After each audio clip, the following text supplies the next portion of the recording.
Good morning, everyone.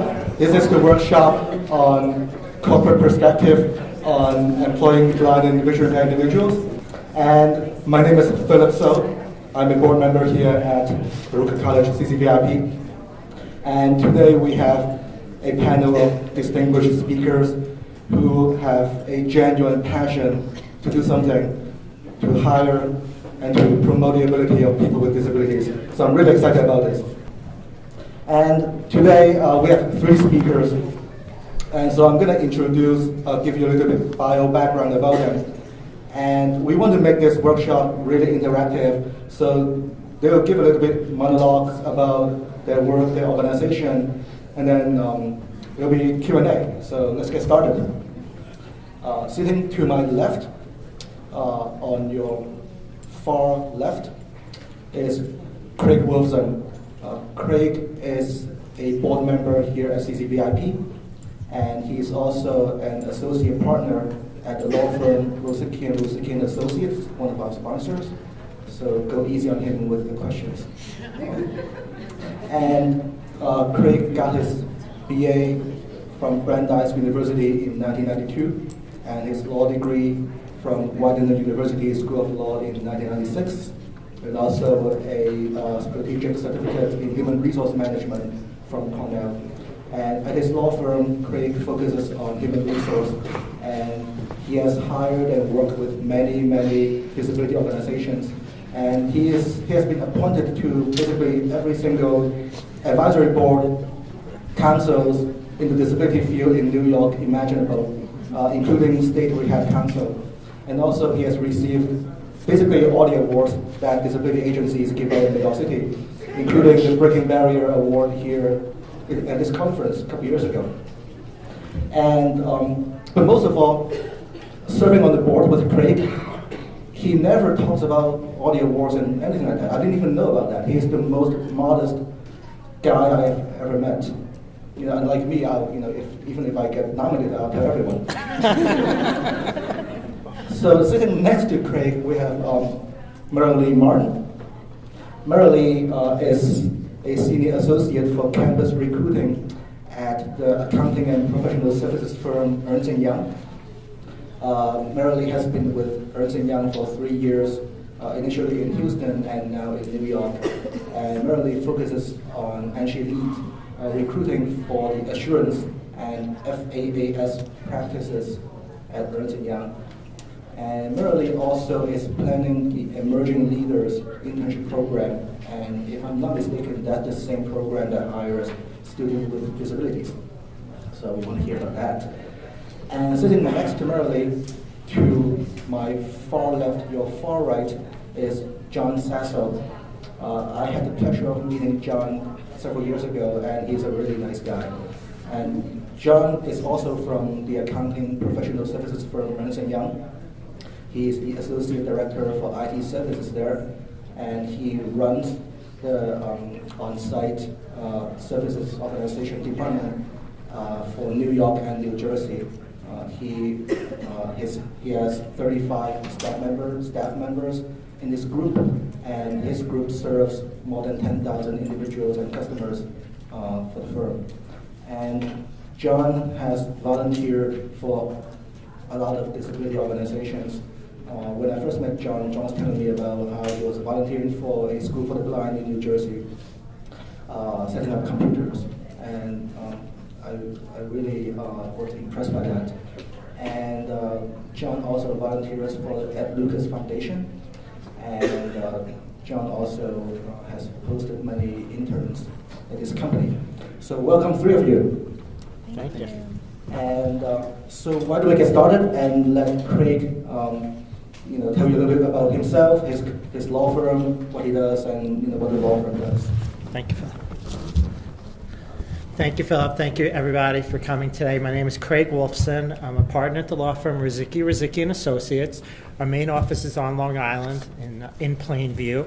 We have a couple other offices throughout New York, one in Fishkill in Dutchess County, and another one upstate in the town of Batavia, which is halfway between Buffalo and Rochester. Oh, sure. all told, our firm has a little over 500 people, and of those 500 people, 24% of them have a disability. So it's just something that's really, really important to us. I do all the hiring. I'm responsible for all the hiring and all the recruiting of individuals with disabilities, and it's an honor and a pleasure to work with the disability field. You know, Philip and I have been to this conference many times, and what we want today is really not just about us. We want it to be interactive. We want to let people leave today that we've really helped them or given them some advice or guidance, and not just hear long speeches from us. So with that in mind, we're going to pass it over to my friends from Ernst & Young. Thank you. I'm Merilee Martin, as Philip mentioned. Been with Ernst & Young for 3 years and a couple offices throughout the U.S., as he mentioned. It's been an eye-opening experience so far to work with this firm. I came from a large pharma company before joining EY, and it's almost a night and day difference in the investment that this firm makes in all of its people, and just the programs and the initiatives that are there for both the people within the firm or the people that could potentially be within our firm at some point in the future. So glad to be here today and looking forward to our discussion. My name is John Sasso. I manage the IT department based in New York, like Philip had mentioned. I've been at Ernst & Young for just about 9 years in May. In addition to my full-time role as an IT director here at Ernst & Young, I also wear another hat in the Accessibilities Professional Network at Ernst & Young.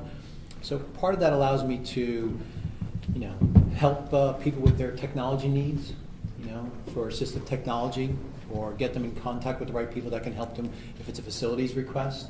I also host numerous events during the year at our 5 Times Square location for students with various disabilities. We just held one yesterday for Mentoring Day with the Henry Viscardi High School. And Philip was actually one of the participants that was at an event we had a couple years ago at Ernst & Young. So that's how I got to first meet Philip. So thank you. Great. And so let's get started. The three of you look at, you work in human resource and you work in IT, you also manage people. When you look at employment of people with disabilities, especially blind and visually impaired individuals, from your perspective in your roles, what do you see are the challenges? Why is the employment rate still relatively low for people with disabilities, especially the blind? What do you see are the challenges and the barriers? Well, I'll jump in first. I mean, we obviously have many people at our firm with disabilities, and we didn't always have people who were blind or visually disabled. And I think there is a stigma of for some reason that the disability of being blind or visually disabled is a little scary to some people, and it was very interesting when I first connected with Helen Keller Services for the Blind, and I was so impressed with Karen Gorgi, and I always say her name wrong. I was so right. When I was so impressed with them, and I said, we have to find someone for this organization. Our organization needs to hire somebody who's blind and someone with some kind of visual disability. I remember mentioning it to one of my fellow partners, and they said, Craig, you've hired a lot of people with disabilities, but hiring a blind person, you've gone too far. And I said, no. I said, we're going to find someone, this organization needs it. And so I guess where my point really is that my organization, our law firm, is so inclusive and so diverse and so accessible, yet we even had the stigma of, oh no, what are we going to do with a blind person? How's a blind person going to ever work at our firm? All right. I mean, the first blind person we hired is now the director of the help desk in our IT department, and I think we have throughout the organization, there's about 15 other people who are blind or visually disabled. We just hired 2 in the last month, and it's so to your question, I just think that there is some type of stigma still associated with people who are blind, that people think they can't work, they can't be productive, and it's just such a mistake. And as you can tell, I mean, this workshop is really candid, and so if you want to have a comment, want to share your experience, your insight, feel free, go ahead right now, and just raise your hand and the microphone will come to you. Can I have a question? Go ahead, yes. Yeah, hi. In interviewing people... Wait for the mic. Oh, sorry. Am I facing the right way? Yes, you are. Hi. I'm Jeremiah Taylor. When you interviewed the blind and visually impaired individuals and other people with disabilities, where do you think they're dropping the ball in the interviewing process? Different than a person without a disability? Are they both dropping the ball the same way? My advice, and I manage an IT department, so I'm not an HR person by any stretch. Oops, I'm sorry. Can you hear me? Yep. Okay. I manage an IT department, so I'm not an HR specialist. But for me, one of the things in an interview that I look for the person to share, regardless of their ability, is what makes them stand out. What do they bring to the table? Whether you have a disability or whether you don't, is not important to me. It's what you bring to the table, and you want to make sure you come across with those positives. You may not, in your case, you have a visual impairment, but you bring certain things to the table. And for the job you're applying for, if I was sitting on the other side of the table interviewing you for the position, keep emphasizing those positive things, and that's what makes you stand out in my eyes as an employer or as an interviewer. Differentiate, yourself. Jeremiah, to continue with your question, I'm not really seeing people with visual issues dropping the ball. I just don't think that's happening. I think that it's, across the board, we look for good people. We want people to come to an interview prepared, familiar with the company, dress professionally, get there early. Just, the same thing we'd expect from any candidate. So I'm not seeing that. In a lot of ways, I'm seeing the opposite. I think that a person with a disability gets to the interview an hour early because they've set up some type of private transportation. They want to make sure that they're there, that they can fill out any paperwork that needs to be done. I'm finding the exact opposite, that many individuals who I interview with disabilities are just immediately better candidates than many of the millennials interviewing these days who are chewing gum or not properly dressed or their cell phones are going off during the interview. So I'm seeing and looking at it from a positive perspective. Merilee, do you want to add anything to this? Just even from talking with other human resource professionals or in the human resource field. Sure. I think a big thing that we should stress is that if you've made it to the interview, a lot of times you are qualified for the position, and those qualifications go well past whether you can visually see or not. So we at EY, and I know a lot of companies take the approach that we do behavioral interviewing.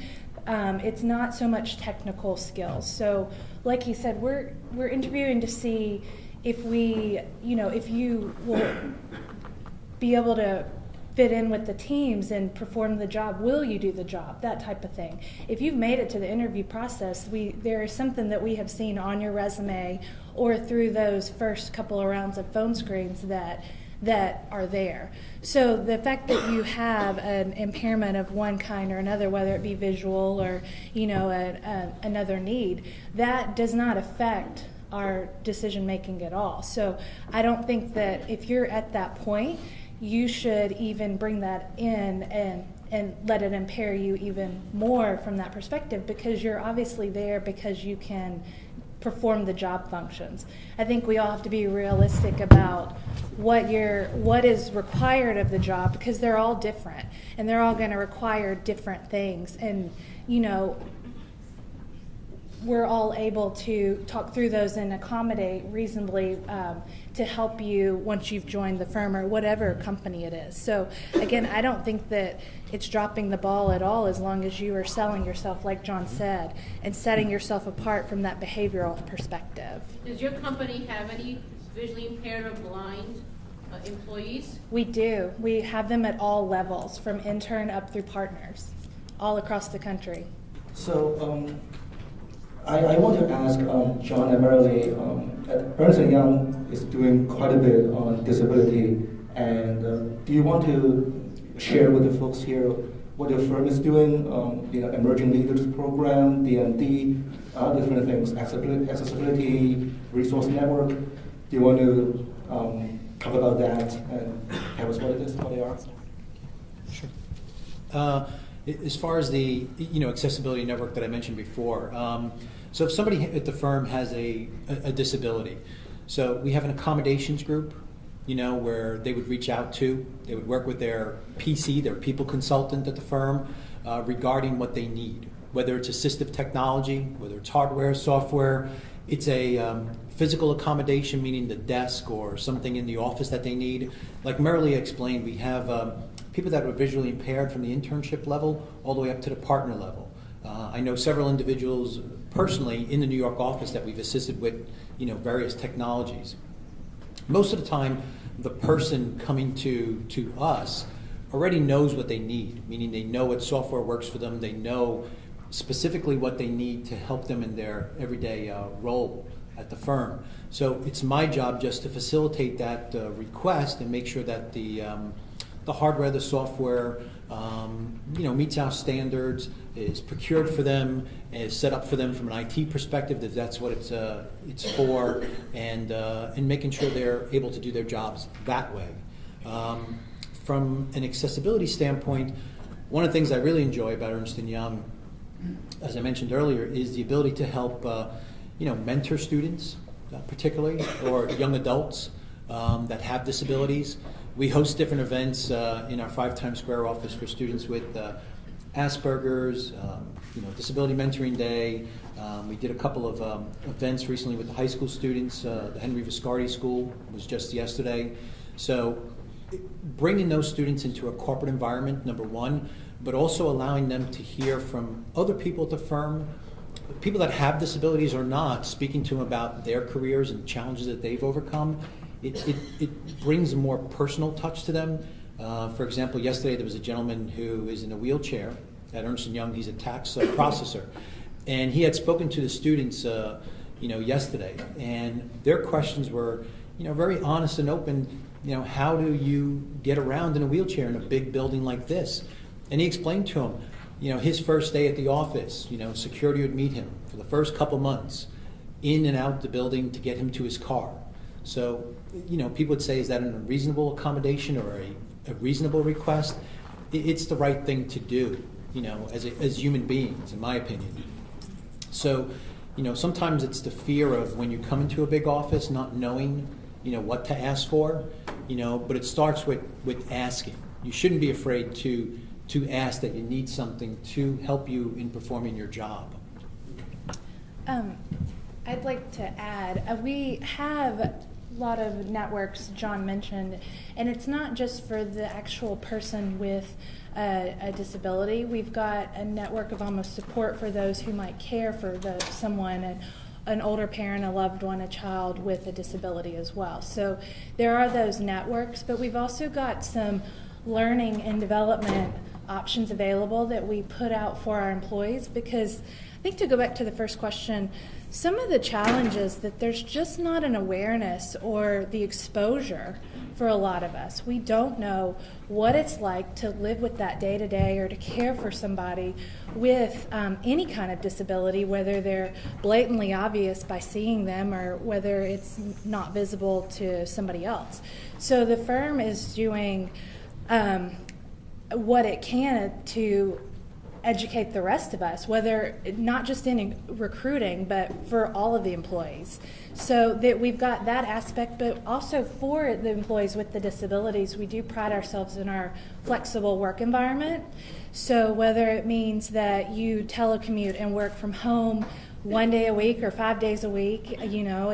Those accommodations within the office, if you're on reduced work hours, we've got that available, and it's case by case basis, but that is a huge part of the culture within our firm.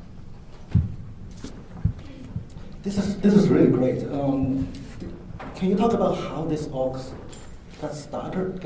I mean, John, were you the one who were championing this, and what was it like initially? How did this all get started? No, I wasn't the the initial person by no stretch of the imagination. I've been involved on the accessibility side. Again, my day job as an IT director at Ernst & Young for the past 9 years. How I got involved before joining Ernst & Young, Philip had mentioned I do volunteer work for a school for the blind in Jersey City.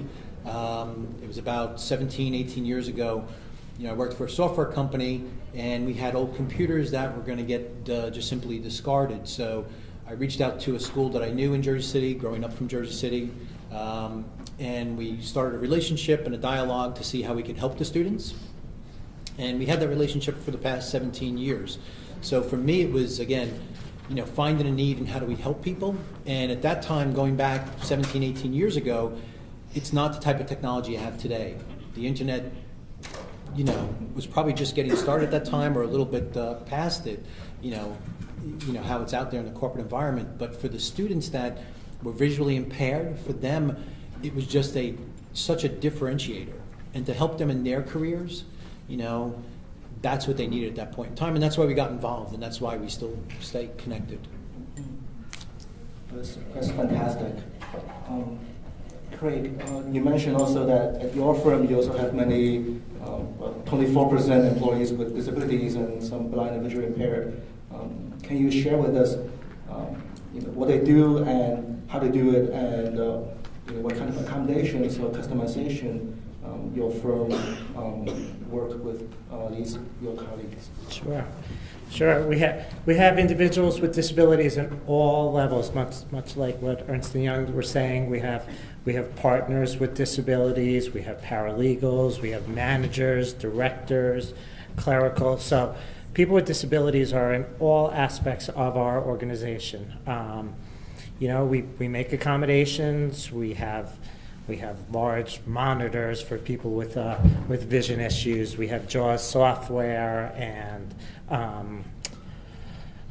we have bigger workspaces. We have flexible work schedules. We pretty much like John said. I like what you said. We treat people like human beings. We want to give people. We find someone who we think should work at this organization. We want to do whatever we can to make them be a success. So, yes, it might cost a little bit, but money's not the issue. It's if we find the right person, we're going to find a fit, and we're going to do whatever we can to make them a success. It's simple as could be. That's great. There's a lot of questions. All right, so there are a lot of questions here, so let's get to them. Volunteers, thank you. Hi, Mike Cadino. I work at Vision. I just have a question about proprietary software, and have you ever come up against your organization's proprietary software and having to send out your software for scripting so that a person can access your proprietary software? Anyone wants to think on that? Databases and the like. Are you saying like proprietary software that we use at the company to Yes. make it accessible for somebody who's visually impaired? I'm talking about proprietary software to your organization, which is not fully accessible, and having to send out the proprietary software in conjunction with JAWS for scripting, so that the person can access something as simple as a database that most folks access. And I'll give you an example. I know a person who went to work Monday morning after the IT team had spent the weekend updating the whole system and putting in a whole new database, which was going to be much more user-friendly to the whole organization, except that one person who was using JAWS. They had to send out a box with the proprietary software out to Oregon to be scripted so that she could access the database. Okay, so using JAWS. now I understand. Thank you. So how we avoid that at Ernst & Young, we actually have a subgroup within IT that actually strictly deals with the back-end side, the software that's proprietary. and that we're moving towards to make sure it's accessible. So before anything is rolled out, there actually has to go to that group as well to make sure it's not just for the average person. I'm not sure if I'm using the right word, but it's accommodating for everybody, regardless, if they're sight impaired, that it actually meets that criteria. So there's actually a redesign going on too with other applications that aren't being upgraded sometime soon, but are going to be in place for a while.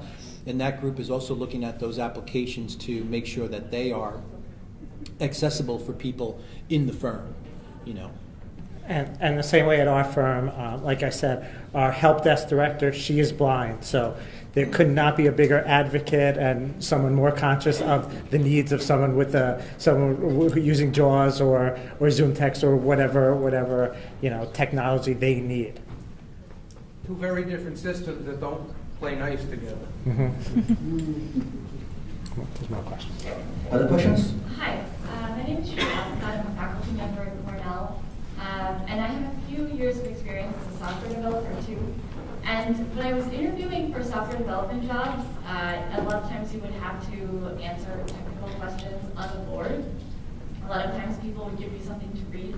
And I was wondering, in your interview process, well, how do you train the employees who are doing the interviews to be able to accommodate people with disabilities who are interviewing, and just generally to know how to deal with that kind of situation that can get very awkward and cause all kinds of problems.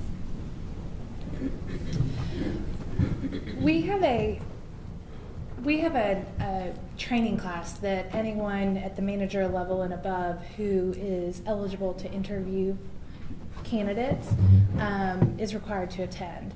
So while it's a high level and general overall piece of how we interview, the thoughts behind the strategy and approach for the way EY interviews, which is all behavioral, occasionally depending on the class and the questions, they will dive a little deeper in.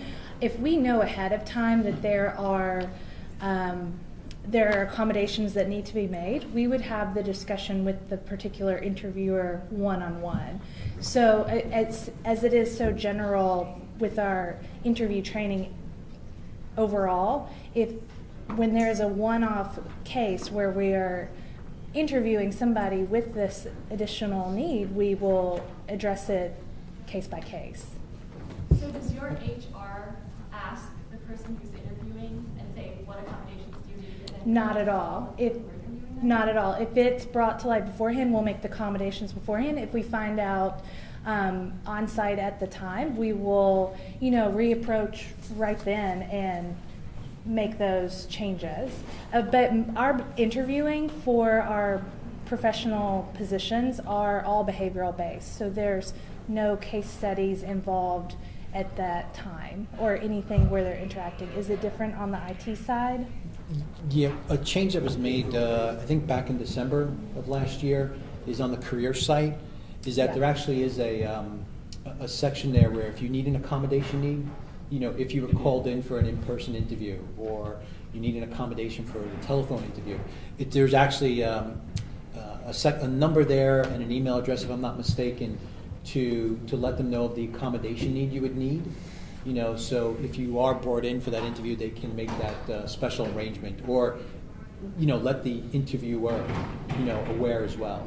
So It's not a requirement, though. You can disclose at any point that you feel comfortable, but should you choose to let us know ahead of time, we will certainly work to make those accommodations so that on site there are no surprises on either side, and we can have it as comfortable as possible for the candidate coming through. And that's for any accommodation that needs to be made, not just a visual impairment. And Another question. so we have two questions right now about our software accessibility, and just wanted to ask our panelists, in terms of making your workplace more accessible or empowering your IT staff to make your workplace more accessible, what can the disability committee or disability agencies do to support what you're trying to do? Well, I'm not an IT person. Okay, so I'm unlike John. So, I think the disability community or the vocational rehabs or the job coaches or the job developers can need to be the liaison in terms of technology. They need to be able to connect with our IT department. Basically, I'm hiring the person. I'm making sure that they're a good fit for the organization, and then I need help from Helen Keller or Lighthouse or whatever agency to tell me what kind of software, what kind of adaptations the person might need. So I would think that we need them to be the experts, not us, and tell us what kind of equipment, what kind of accommodations, and really help making an easy transition. Whatever training that the person might need internally in terms of computer issues, we need to have that ongoing communication, because just not being a person with a disability, vision disability, I don't know the needs, so we need to have that communicated to us. I have a general question for any one of you to answer. What kind of technology skills and also academic skills, educational skills are you looking for when you're hiring an employee, potential employee?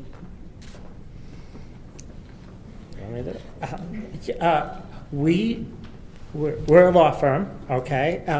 We do not have a list of skills that we're looking for. That just as simple as can be. If we find a good person, a person who's responsible, loyal, a person who we think should be a good fit for the organization, it doesn't matter what kind of degrees, it doesn't matter what software, whether they know Excel or PowerPoint, it doesn't matter to us, all right? We believe in hiring the right people and training them for our needs, making them a part of the organization. So we want to be as inclusive as possible, so we don't want to say, oh, well, she doesn't have 4 years experience, she can't come work here. That's just not who we are, because we'd be missing out on great people. So I don't have a checklist to give you.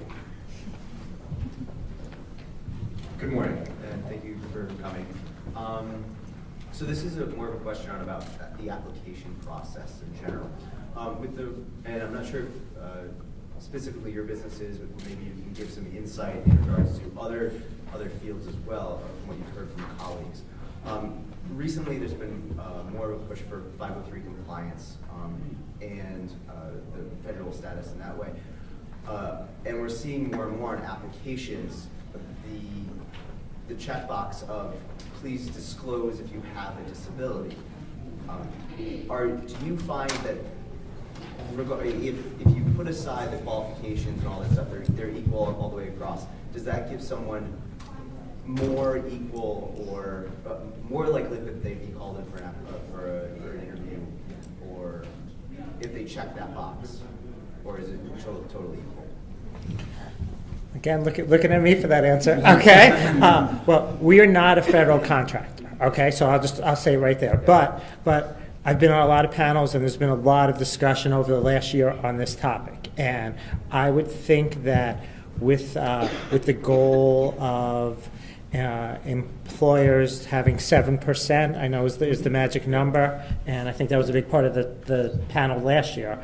I would think that would be a benefit, not a negative. All right, I think that employers are actively seeking that out. They want to comply with the federal requirements. All right, so not being a federal contractor, that's my best move. But I know that there's a lot of discussion on that, and I think that employers are showing much more of a willingness to get involved.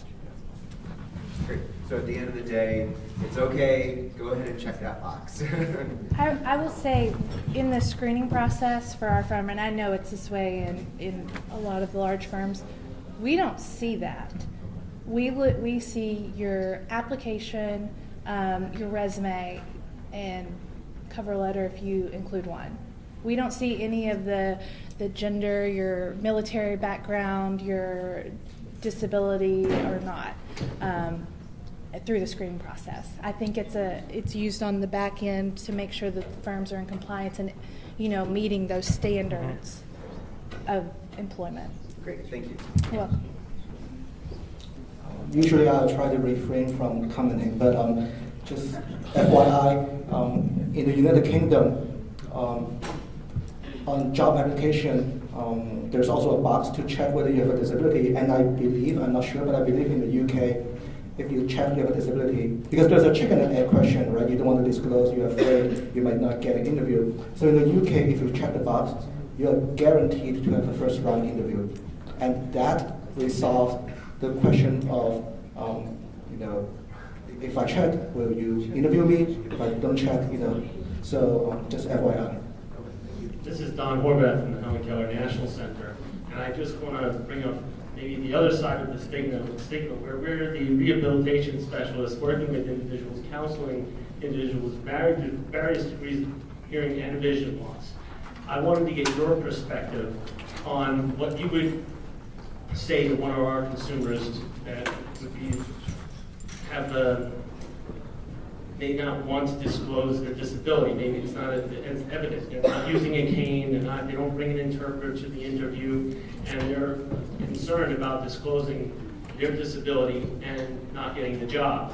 But in order to do that job, they're going to need some screen identification software. They're going to need some accommodations on the job. But don't disclose that during the interview. And then once they get past the interview, you have the elephant in the room, and we're saying, okay, what do we do now? Yet they still decide that they don't want to disclose. What do you say to that consumer? What do we say to the people in the audience who have that stigma? Well, if I say this, it might not be disclosed. Even though we know the resources are out there, we know the Commission for the Blind is out there. They're willing to buy a CCTV. We've combated this with a lot of our consumers, and we just want to hear what the other side, what the panel would think about that. There's not a right or wrong time for you to disclose. If you've landed the job, obviously we want to be prepared for you on day one to have all of your needs met. So I would imagine at least once you accept our offer to come work for the firm, that would be a great time to let us know how we can accommodate any of the needs. I don't think you're required to tell us beforehand, but unless you think it would ease your process maybe once you come into the office for the interview. For example, we had a candidate come in recently in an office outside of New York who walked with a walker, and we were unaware of that and had scheduled interview rooms on multiple floors and far away from each other.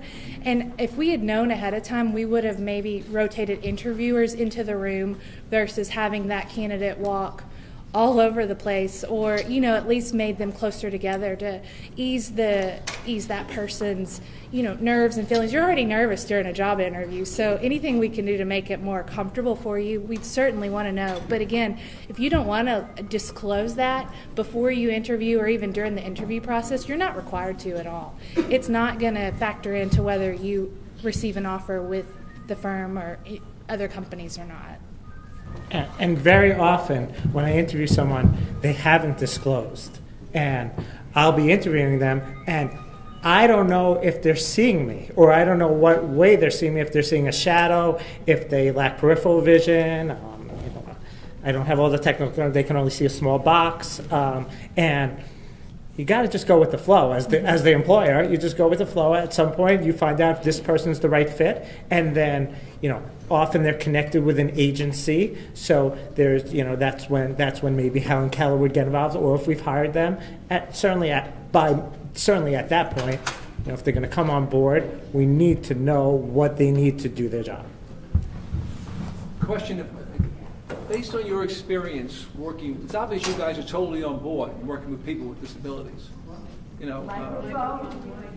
What do you think? It's okay, I can repeat this question. It's okay. I'm sorry. Go ahead. No, I said, from meeting other companies, at different luncheons and meetings, what do you think their feelings are about the idea of disclosing disability if they're blind? Because everyone asks me this, when I used to train people for job interviews, the question always came up. And again, I don't know, I don't know.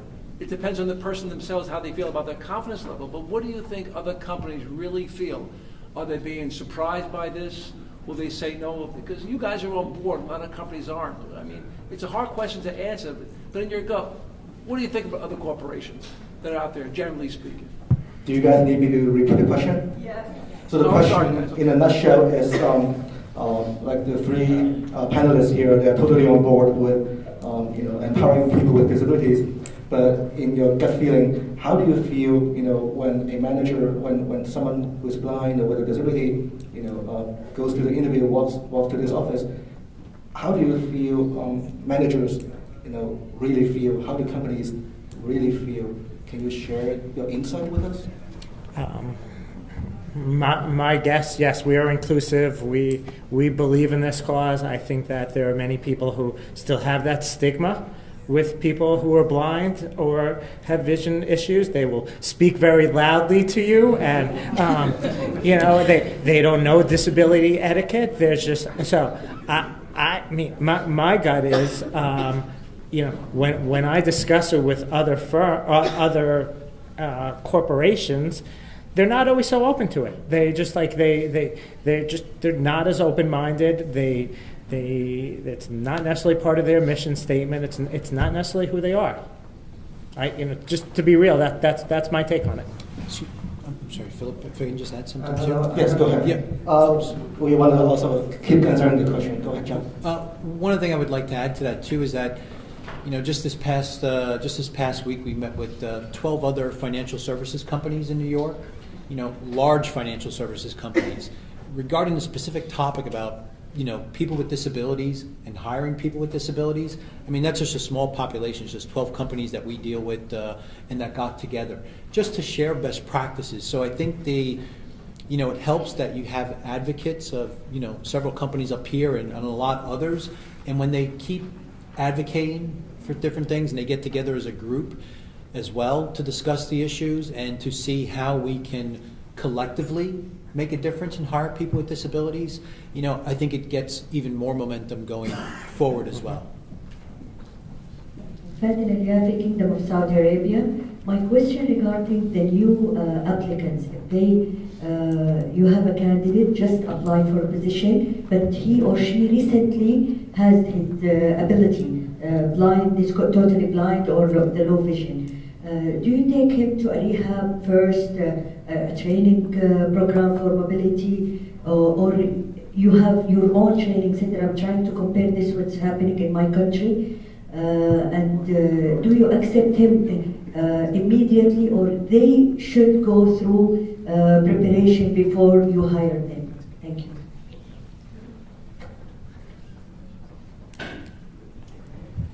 Anyone want to?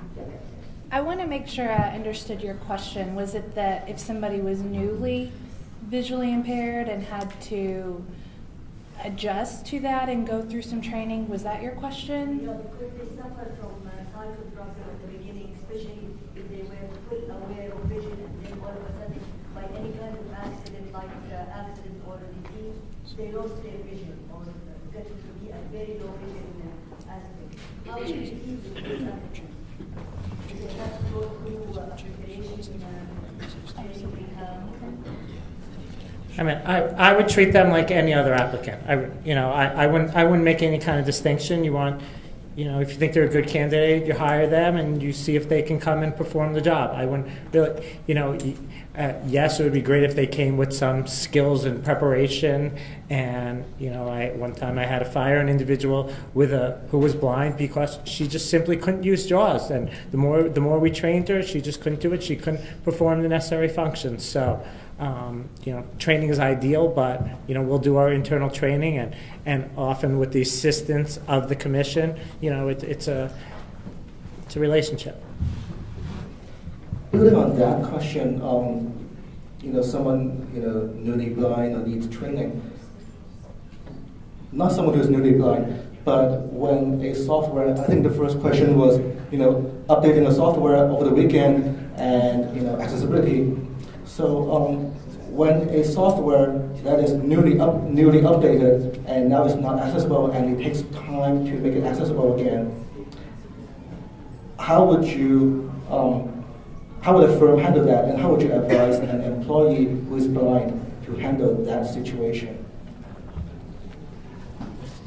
I mean, like I mentioned earlier, like what Ernst & Young has done proactively is that they have a special group within IT services that actually test any kind of software updates or changes or new additions that are coming in to make sure they're accommodating for people with different abilities. If a person has, I can't speak of, another company how they would handle it. I just wanted to just reemphasize what you can do proactively. So to avoid the problem, what you can do is make sure as part of the cycle, if something's getting updated from an IT perspective, just to make sure you're inclusive of not just your assumptions, but of everybody within that company, to make sure you've gotten everything covered so there is no Monday morning we forgot or now we have to send something out. There's a question in the back. There's more questions. Questions in the back? Even in the front? Yeah. I got the mic. Okay, the person who has the mic. Hello, hi Phil. It's Karen Perlman here. I'm at Hunter College, Office of Accessibility. And it's really refreshing to hear about all of your wonderful initiatives and actually walking the talk. Appreciate that. I sort of have a multi-pronged question. If you could just, for Ernst & Young, just about how long you have been recruiting people with disabilities, and then specifically with regard to vision impairments and blind and visually impaired, if you could talk about the types of positions, and if you have any idea of how many employees are visually impaired, percentage-wise or numbers. I know that one of the founders had low hearing or loss of hearing and very low vision, almost blind. So it started from the beginning. Obviously, our initiatives and resources and commitment has grown over the years. As far as the number of employees, I unfortunately don't know that offhand. I'm sorry, but it's definitely something that we pride ourselves on. We're on many lists out there of different ways that, top employer in general, or the different disability awards we have been awarded throughout time, I should say. So it started from the beginning of the firm. And the types of positions that they have? All of our positions they're all depending on the position. So, if you want to work in tax, if you want to work in audit, that stems from your degree. We hire accounting majors. So if you have a degree and are CPA eligible, you are qualified to perform the job functions from that standpoint. We have other non-client serving related positions in HR, administrative side, marketing, sales, things like that they're all very different in nature, so the requirements, they just depend on the position. And again, I want to stress that they go well beyond a person's ability to see or hear or walk. I mean, there's so many other functions of each role that factor into it. Is there ever a position that you would not consider a person that has a visual impairment for within any of the companies? Repeat the question. The question is there any position that you would not consider for someone with a vision impairment, you would not consider hiring? I don't want to be flippant, but if it requires driving, all right, obviously we don't. But really, we're across the board. At one of our locations, the person at the front desk has very limited vision. It's probably not the safest thing for us to have, but we do it because he's the right person. He represented, and he should be the first person that people see when they come into our place. But across the board, yes. I can't think of anything. One more question, because we are approaching noon and lunch is right next door, and your mother is getting hungry, so one more question. This question is really brief. I was wondering if you have year-round employment of people. I'm kind of wondering, because my vision is impaired. There are days and they're absolutely horrible.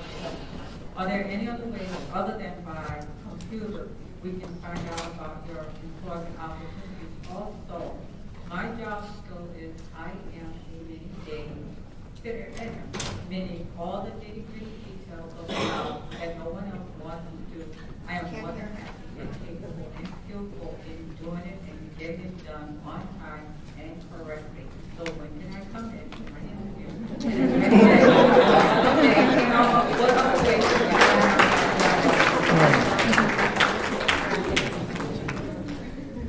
We like that you're proactive. That's good.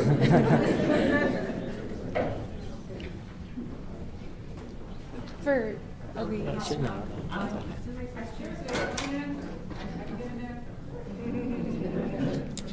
As far we do post online, we attend career fairs at universities and other areas for what we call experienced hires, so candidates who have already graduated college. So that would be a great location where you're talking with somebody in person versus having to look online. So career fairs would be a great option.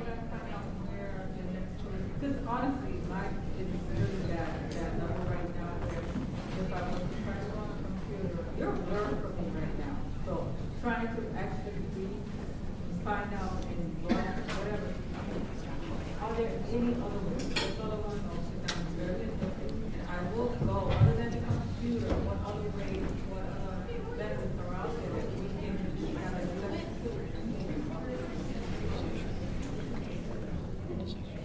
So for companies like Ernst & Young and maybe other companies how do you usually recruit and find candidates with disabilities? What are some channels that our audience can go meet you there?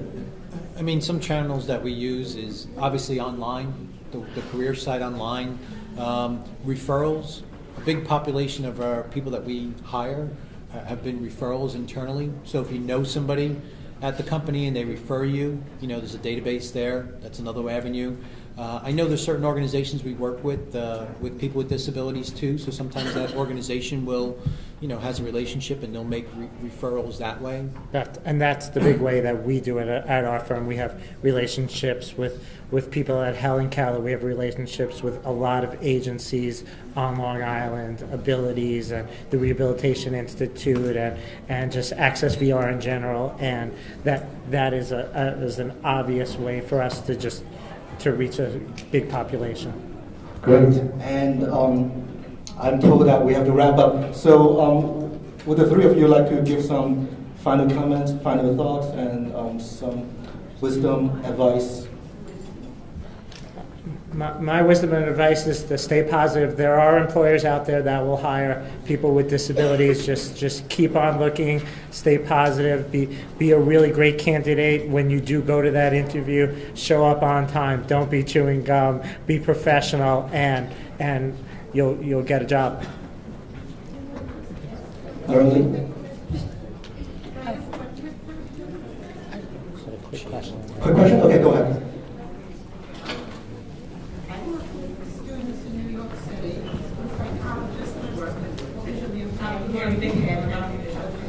I'm Dr. Sharon physician, and thank you so much for hiring people with disabilities. My question is really about the social integration piece at your website. You guys are quite unique in the sense that you hire people with disabilities and probably have a large proportion. But one of the big things, the challenges of success with disabilities and social integration, on top of getting hired, how do they go about integrating socially with other people with disabilities afterwards? That's part of the success, being able to have coworkers talk to you, share work with you. Is there any type of activities that are here for